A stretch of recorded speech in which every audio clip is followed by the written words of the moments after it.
Oke, selanjutnya kita mau bahas tentang yang globalnya ya. Jadi langsung beruntun. Kalau tadi kan satu persatu. Jadi ini kita bahas langsung globalnya. Eh, Oke. Pembahasannya itu dari teori yang dijabarkan tadi sudah terlihat ya seharusnya benang merahnya itu seperti apa. Gitu. Jadi seharusnya sudah terlihat benang merahnya seperti apa. Eh, kita akan bahas.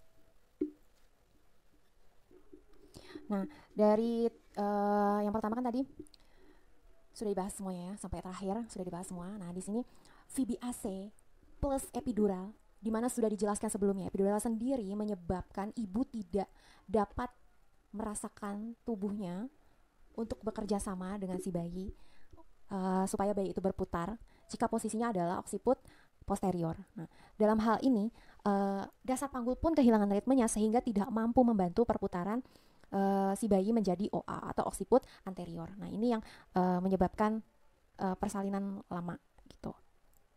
Lalu ini efek juga ya, efek dari epidural tadi. Nah, dan epidural merupakan salah satu intervensi proses persalinan. Tadi sudah dijelaskan ya, yang pas satu-satu saya terangkan.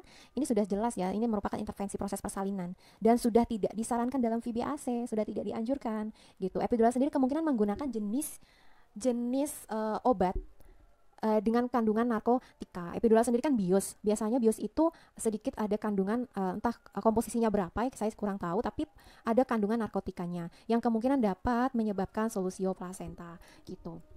Nah, ditambah lagi jika tidak ada jika tidak terdeteksinya bakat atau tanda-tanda sebelum terjadinya solusio plasenta itu melalui USG. Jadi tidak terdeteksi nih.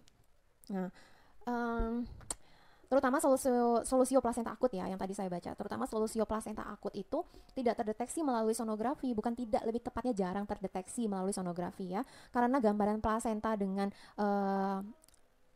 darah bekuan darah segar itu memiliki gambaran sonografi yang serupa gitu.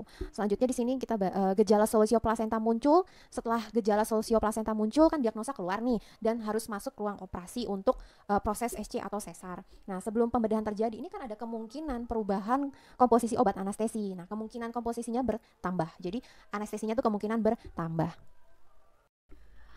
Nah, setiap orang kan memiliki reaksi tubuh atau toleransi atau ambang batas yang berbeda. Setiap orang tuh punya itu yang berbeda ya, terhadap jumlah, jenis atau lamanya anestesi. Itu setiap orang tuh memiliki toleransi atau ambang batasnya yang berbeda. Dan bisa jadi bagi tubuh seseorang atau yang dalam hal ini adalah klien tersebut atau itu sudah masuk kategori seseorang dalam pengaruh anestesi yang lama, bisa jadi. Soalnya setiap orang punya ambang batas yang berbeda-beda ya, punya toleransi terhadap obat itu berbeda-beda. Nah, sehingga teori yang bahas sebelumnya itu dapat menyebabkan miometrium relaksasi berlebihan. Nah, ini dapat menyebabkan relaksasi dari miometrium itu berlebihan dan menyebabkan atonia uteri. Nah, ini adalah penjelasan secara tidak langsung bagaimana solusio plasenta dapat menyebabkan atau diagnosanya bertambah menjadi atonia uteri gitu. Nah, untuk penjelasan yang secara langsungnya sebenarnya banyak. Penjelasan secara langsungnya itu dari solusio plasenta menjadi atonia uteri itu banyak. Cuman yang memungkinkan dalam kasus ini menurut pandangan saya, jadi yang memungkinkan menurut pandangan saya itu solusio plasenta dapat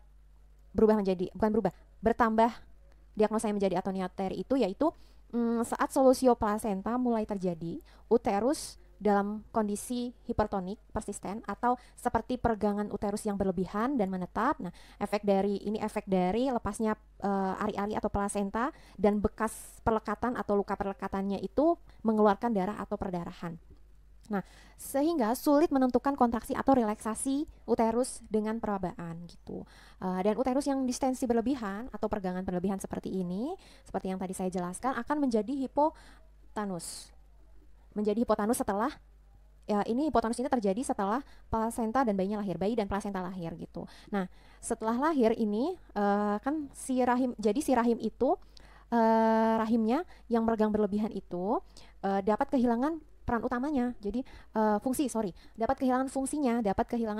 Jadi fungsinya itu adalah setelah dia lahir ari-ari dan bayinya lahir itu dia harusnya berkontraksi supaya mengembalikan bentuk uterus ke bentuknya yang semula dan menghentikan perdarahan dari bekas perlekatan dari plasenta. Nah, ini fungsinya adalah tadi ya, berkontraksi, fungsi setelah dia melahirkan atau ari-ari dan bayi lahir. Nah, tapi kalau misalnya uterus itu tidak berkontraksi dalam jangka waktu yang sudah ditentukan oleh medikalnya, sudah ditentukan itu tidak berkontraksi juga, biasanya dokter akan melakukan masas uterus secara manual atau mengkompresi uterus, atau mungkin bisa jadi ada tambahan obat intravenanya untuk membantu kontraksi dari uterus itu. Nah, di sini kalau misalnya ternyata gagal dan kontraksi uterus tidak juga terjadi, dokter akan ambil keputusan untuk mengangkat rahim tersebut untuk menghentikan perdarahan. Dan kalau misalnya tidak diangkat rahimnya, ini perdarahannya akan sangat banyak sekali dan menyebabkan bisa kehilangan nyawa atau nyawa ibu terancam gitu. Jadi mau gak mau harus ambil keputusan cepat gitu. Nah, ini secara langsung ya, dari solusio plasenta berubah menjadi atonia uteri atau bertambah diagnosanya menjadi atonia uteri. Jadi jalan menuju atonia uteri itu banyak sekali penyebabnya ya. Oke, sekian penjelasan dari saya. Sekali lagi saya mohon maaf dalam penjelasan ini mungkin banyak sekali terdapat kalimat atau kata mungkin, kemungkinan, dan jika atau dan sebagainya yang memperlihatkan seperti ketidakyakinan atau ketidakpastian penjelasan saya. Hal ini jelas sekali menunjukkan bahwa penjelasan ini berdasarkan asumsi dan sudut pandang dari saya sendiri gitu, dengan teori-teori yang saya dapatkan. Untuk selebihnya saya mohon maaf ya, kurang lebihnya saya mohon maaf. Ini juga belum tentu kebenarannya karena kasus ini bukan berdasarkan pengalaman pribadi saya, saya juga tidak melihat secara langsung dan tidak melakukan observasi secara langsung. Jadi kurang lebihnya mohon maaf. Jika ada yang kurang setuju atau kurang sependapat atau ingin menambahkan saran atau teori lagi, saya bersyukur sekali. Boleh silakan komentar di bawah atau mau kirim lewat DM juga boleh di Instagram yang sudah saya cantumkan di description box gitu. Oke, sekian dari saya. Masih kelihatan guys.